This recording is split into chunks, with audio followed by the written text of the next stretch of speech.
من این مدل دوخت یقه گرهی رو جای دیگه غیر کانال خودم ندیدم. شما چی دیده اید؟ درود.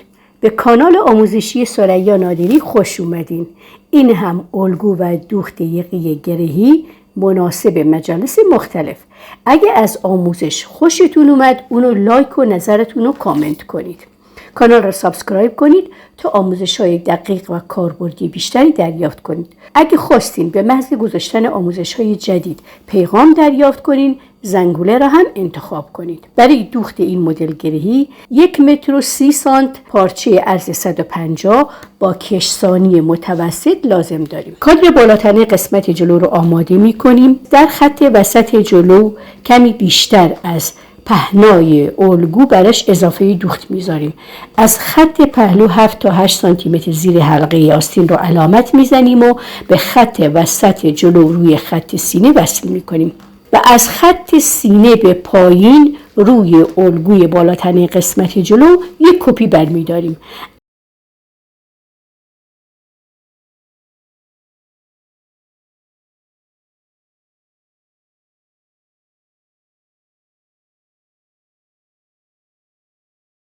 اندازه خط سینه رو 2 برابر میکنیم و روی الگو اونو علامت میزنیم.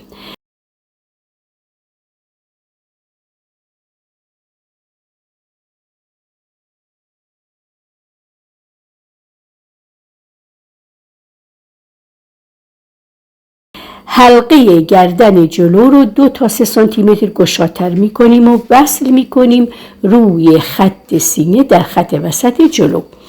از نقطه‌ای که خط سینه رو 2 برابر کردیم 8 سانتی متر پایین میاییم و به خط وسط جلو در روی خط سینه وصل میکنیم.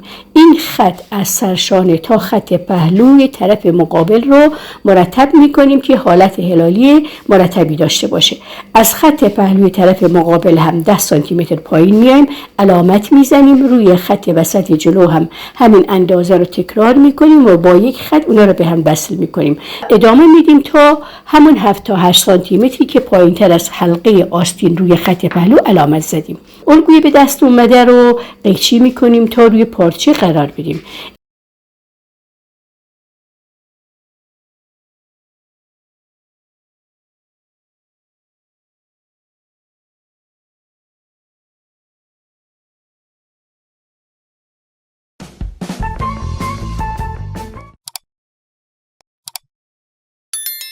این قسمت روی دلای باز پارچه قرار میگیره.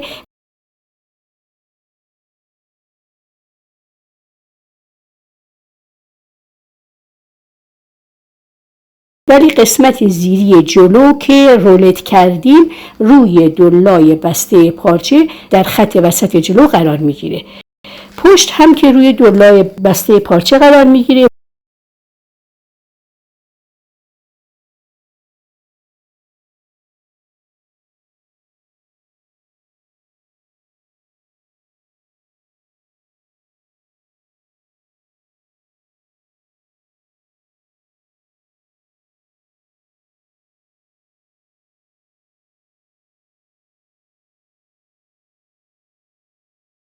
موقع دوخت هر 2 قطعه مربوط به گرهی باید پسدوزی یا از لبه دوخته بشن.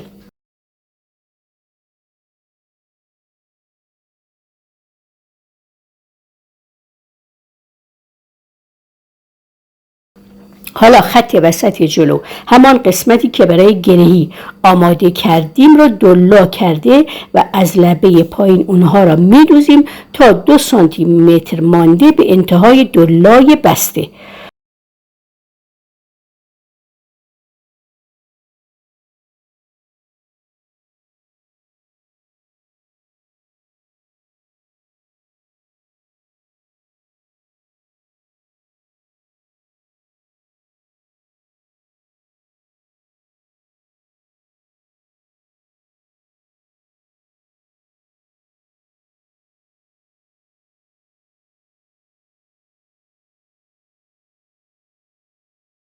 حالا طرف مقابل را که آماده کرده ایم از آن 2 سانتی که دوخت اون رو انجام ندادیم رد می کنیم تا 2 قطعه در هم حالت گرهی پیدا بکنن.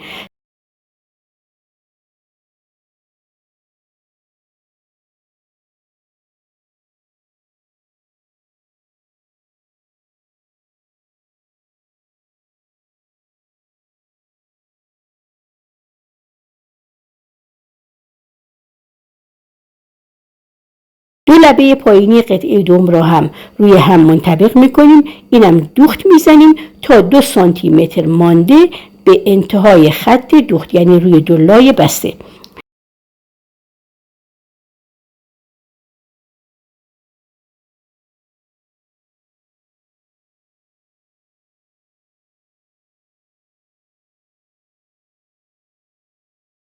نکته بسیار مهمی که باید بهش توجه بکنیم اینه که قطعه زیری بالاتنه جلو به خط دوخت گره‌ای وصل میشه. پس خط دوخت رو در نظر میگیریم و قطعه زیری رو هم از نقطه وسط علامت گذاری میکنیم و اون رو به هم وصل میکنیم و آماده دوخت میکنیم.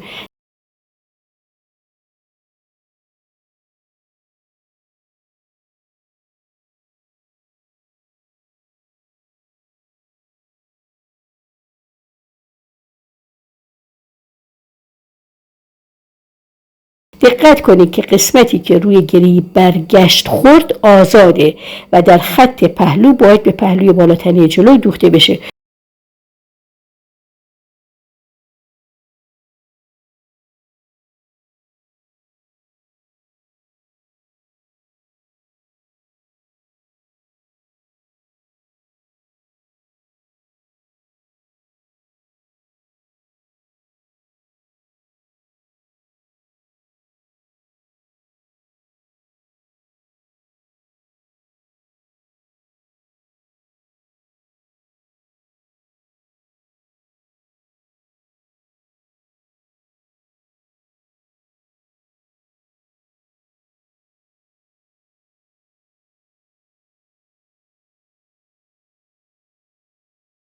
موقع دوخت باید زیر گره ها به اندازه 2 سانتی متر در هر دو طرف خط وسط گره آزاد باشه.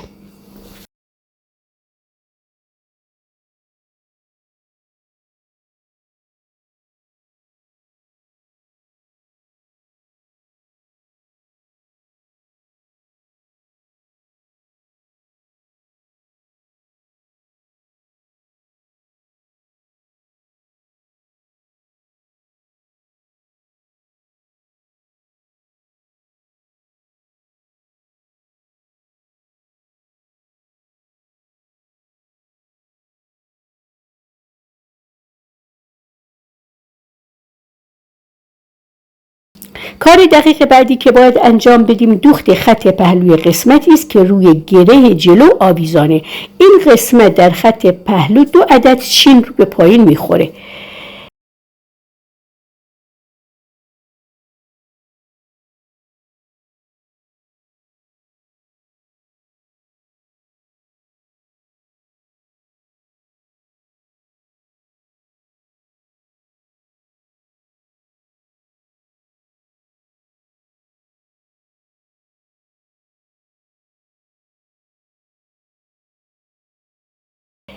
زیبایی این مدل گره‌ای همین قسمتی است که روی سینه آویزان میشه و جلوه خاصی داره.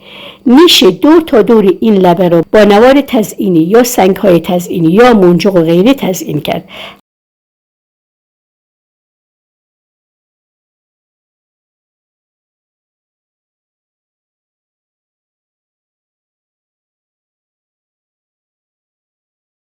حلقه گردن پشت بهتره که نوار اوریب دوخته بشه تا ایستایی محکمی داشته باشه.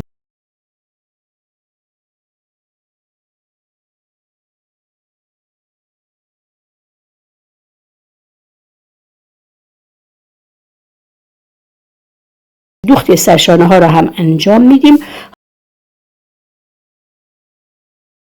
حالا حلقه آستین رو هم به هم دوخت میزنیم.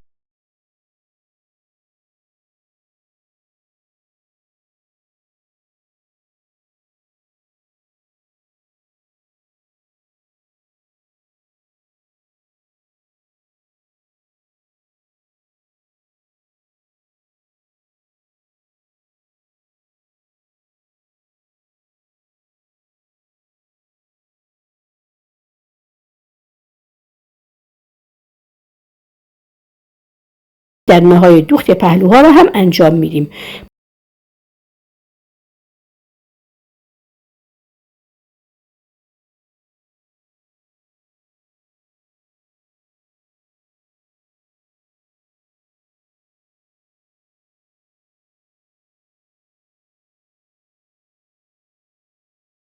پایین لباس را تو میذاریم و میدوزیم.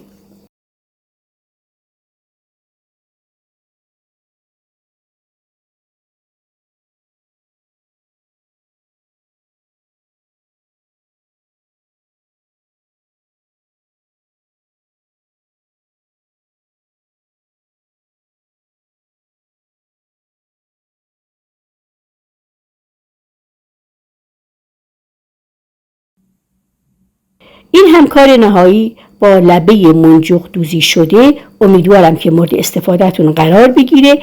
اگه از آموزش خوشتون اومد لایک و کامنت یادتون نره و گزینه سابسکرایب و زنگوله کنار اون رو هم انتخاب بکنید تا آموزش های قبلی و بعدی در اختیارتون قرار بگیره.